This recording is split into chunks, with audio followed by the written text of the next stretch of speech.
नमस्कार, मी ऋषी करत शेतकरी बंधूंनो, खरीप पीक विमा 2025 संदर्भात महत्त्वपूर्ण आणि दिलासादायक अपडेट आहे.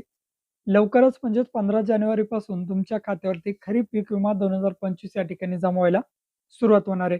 या ठिकाणी तुमचा महसूल मंडळामध्ये जी पैशाची आणेवारी आहे ती 50 पेक्षा जर कमी दाखवली असेल, तर जवळपास त्या सर्वच मंडळामध्ये या ठिकाणी त्या शेतकरी बंधूंच्या खात्यावरती पीक विमा जमा व्हायला सुरुवात होणार आहे.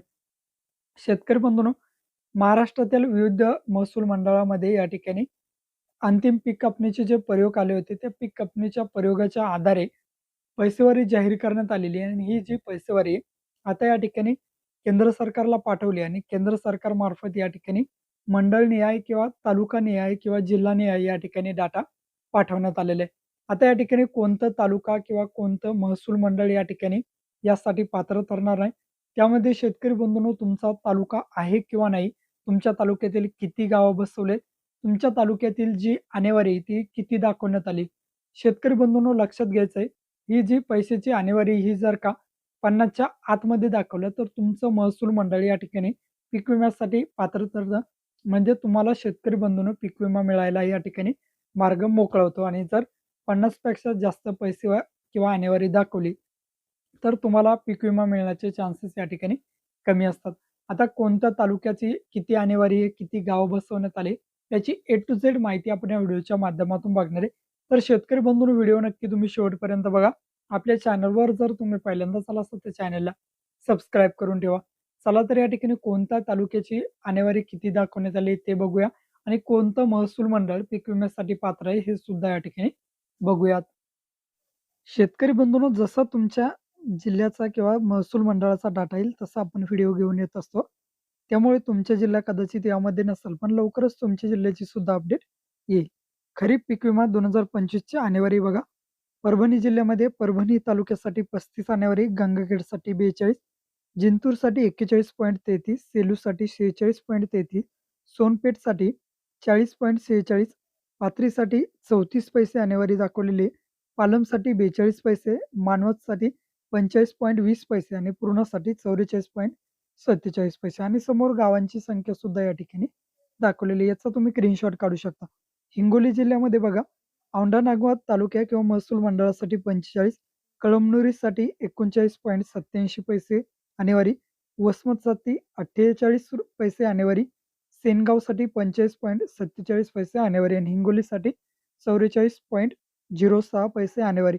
गावांची संख्या सुद्धा समोर दिलेली आहे, की कोणकोणते गाव आहे. म्हणजे जवळपास गावांची या ठिकाणी आणेवारी हिंगोली जिल्ह्यामधील 50 पेक्षा कमी म्हणजे पीक विम्यास पात्र या ठिकाणी होतात. नांदेड जिल्ह्यांची आणेवारी बघू शकता. जास्तीत जास्त पावसाने जो झोडपला जिल्हा आहे. नांदेडची 32 पैसे, अर्धापूरची 37 पैसे, कंधारची 32 पैसे, मुदखेडची 32 पैसे 33 पॉइंट. नंतर बघा भोकरची जर बघितलं तर 32 पैसे, हदगावची या ठिकाणी 34 पैसे, हिमायतनगरची 37 पैसे आणेवारी दाखवलेली, किनवटची सुद्धा 37 पैसे, माहूरची 37 पैसे, देगलूरची 36 पैसे आणेवारी दाखवलेली, मुखेडची 32 पैसे, बिलोलीची 35 पैसे, नायगावची 32 पैसे, धर्मादाबादची 31 पैसे आणि उमरीची 35 पैसे आणेवारी या ठिकाणी दाखवलेले आणि समोर गावांची संख्या सुद्धा दिली आहे. आता बघा अमरावती जिल्ह्यामध्ये जी पैसे किंवा आणेवारी दाखवण्यात आलेली आहे, ती या ठिकाणी बघूया आपण. आता गावांची संख्यांचा डाटा आपल्याकडे उपलब्ध नाही. जसं होईल तसं आपण व्हिडिओ घेऊन येऊ. चांदूर रेल्वे बघा, महसूल मंडळ किंवा तालुक्याची जी आणेवारी ती 47 पैसे, चिखलदराची जी आणेवारी ती 49 पैसे, अचलपूरची 46 पैसे, अंजनी सुर्जची 47 पैसे, अमरावतीची तालुका जो आहे त्याचे 46 पैसे, तिवसा तालुक्याची 43 पैसे, धामणगाव रेल्वेची 48 पैसे, धारणीची 49, दर्यापूरची 48 पैसे, नांदगाव खंडेश्वरची 49, भातुकलीची 47 पैसे, मोर्शीची सुद्धा 47 आणि या ठिकाणी वरुडची 48 आणि चांदूर बाजारची या ठिकाणी 47 पैसे आणेवारी दाखवलेली. आता जो सांगली जिल्हा आहे त्याचा 50हून कमी आणेवारी दाखवलेली. जतची सुद्धा 50हून कमी दाखवली.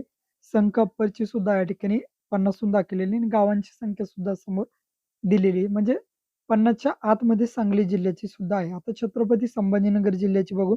छत्रपती संभाजीनगर तालुक्याची 46 पैसे, सोयगावची 48 पैसे, सिल्लोडची 48 पैसे, गंगापूरची 48.11 पैसे, कन्नडची 48 पैसे, फुलंब्रीची 49 पैसे, खुलताबादची 48 पैसे, पैठणची 46.11 पैसे आणि वैजापूरची 47 पैसे. आता या ठिकाणी बुलढाणा बघू शकता, जो आपला जिल्हा आहे. या ठिकाणी बघा चिखलीसाठी 49 पैसे ॲन्युअरी, देवगड राज्यासाठी 48 पैसे, सिंदखेड राज्यासाठी 45 पैसे. या ठिकाणी चुकून डाटा फिलअप झाला 114.